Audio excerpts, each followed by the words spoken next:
नमस्कार दर्शक बंधु आज अनुचिंता को आपण मानक स्वागत। आज अनुचिंतार विषय कष्ट और कृष्ण।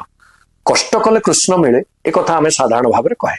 तेबे कृष्ण जीवन में कष्टर कौन थिला स्थिति एवं कृष्ण ताकू किभली सह्य करी महान आदर्शर पुरुष होती आसंतु शास्त्रीय परिभाषा जानिबा। शास्त्रकार कहउचंती कारा जन्म बहु क्षपाचर हति अर बाल्ये वियोगो ब्रजा न स्थानं मथुरापुरे खड़जरा संध्याक्रमातंकत सूतत्वाचरणं च भारतरणे व्याधेषु पीडान्ततः कष्टान्नीवमवाप्य जो कृतहितं कृष्णाय तस्मै नमः। शास्त्रकार कहउचंती कले भगवान कृष्णंकर कष्टर परिमाण मूलरू हिसाब करंतु। जन्म हेले तो कोठी जन्म हेले कारागृह रे बंदीशाला रे यह गोटे कष्ट नुहे। जन्मटा हम पिता माता सांकुली रे बंधा होइचंती सेही समय रे संतानर जन्म यह एक दारुण कष्ट। कहले कारा जन्म बहु क्षपाचर हति जन्म हो गोपपुर को जीवा को पड़ला एवं सेठी जेतिक दिन 6 दिन ठारू भगवान कृष्णकर जन्म हला अष्टमी तिथि रे चतुर्दशी तिथि ठारू गोटे पर गोटे राक्षस आसीबा आरंभ हो गले। आग पुतना आसिला तापरे शकट इत्यादि इत्यादि बहु राक्षसंकर प्रतिदिन असुर मानकर आक्रमण लागी रहिला। ये कौन कष्ट नुहे। बाल्य जीवनर स्वच्छंदता सावलीलता एकू परिहार करी से राक्षस मानकर आक्रमणर मुकाबिला करिवारे व्यस्त रहिले। कि कष्ट आपण माने भावत। कहले तापरे किछि दिनर प्रीति सर्वस्व ब्रजपुर को छाड़ीवा को बाध्य हेले तांको जीवा को पड़ला मथुरा। वियोगो ब्रजात ब्रजरु वियोग हला एवं कोठी गले ना मथुरा।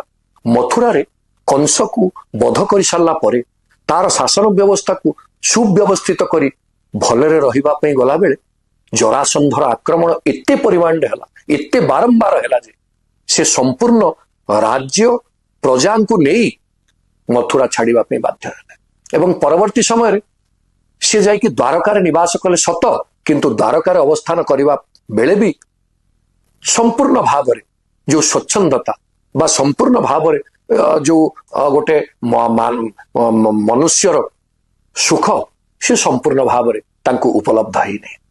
कौन है ना महाभारत युद्धर समय जेतेबेले आसिला से सबु प्रकार चेष्टा करिसेंती शांति प्रतिष्ठा करिवा पई किंतु तापरे भी तांको युद्ध करिवा पई बा युद्धर आयोजन पई से परिस्थिति एक प्रकार बाध्य करिछि एवं से युद्ध रे से अर्जुनर सारथी हिचंती।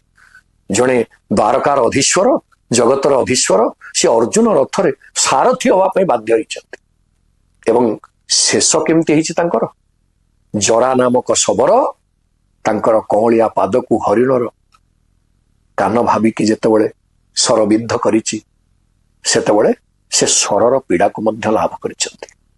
आपण माने श्रीमद् भागवत एकादश स्कंध 30 अध्याय पढ़िबे जरा शबरर कथा कहा जाइछि। कले शेषरे शबरर बाणाघात रे पीड़ा पाइबार कष्ट को मध्य से प्राप्त होइछंती। तेणु कुहागला कष्टान्येव मवाप्य इति कष्ट पाई पाई जी कष्ट रे बारंबार संतुली होइछंती तापरे भी प्रत्येक स्तर रे से हित ही हित करिछंती।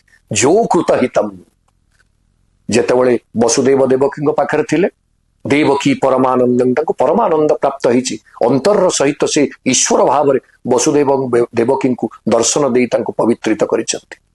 गोपपुर रे थिला बेले गोपपुर वासी मानकु असुर मानक आक्रमण रक्षा सुरक्षा देइछंती।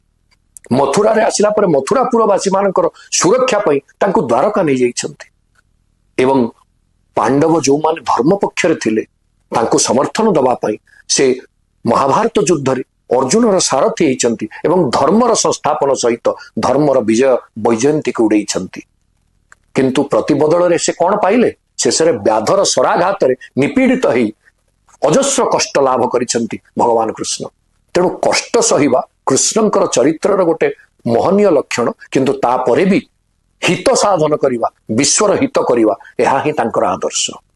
तेणु सुधीवृंद आमे सांसारिक जीवन में निश्चय कष्ट पाउचे किंतु आमर कष्ट आ कृष्णंकर कष्ट भितर तारतम्य को अनुभव करंतु सामान्य कष्ट रे आमे व्यतिव्यस्त ही आत्महत्या भली चरम पदक्षेप नवा पछ घुंचा दौने यह आमर दुर्बलता को सूचौछि जदि आमे आर्य सनातन परंपरार दायाद आसंतु आमर जो माने आदर्श भगवान कृष्णंक भली तांको ठारू कष्ट सहिबार दक्षता आपणैबा एवं वास्तव रे कष्ट को प्रतिहत करी समाजर हित करबा पई कोन आमे पदक्षेप नहीं पारिबा केमिति आमे सामाजिक वैश्विक पारिवारिक वैयक्तिक हित करि पारिबा ता विषय चिंता करिबा तेबे जाई सफल मनुष्य जीवन आम पई यथार्थ प्रतिपादित हब आसंतु भगवान कृष्ण को नमस्कार करिबा प्रणाम करिबा एवं तांको ठारू ए आदर्श को शिक्षा करिबा जय श्री कृष्ण।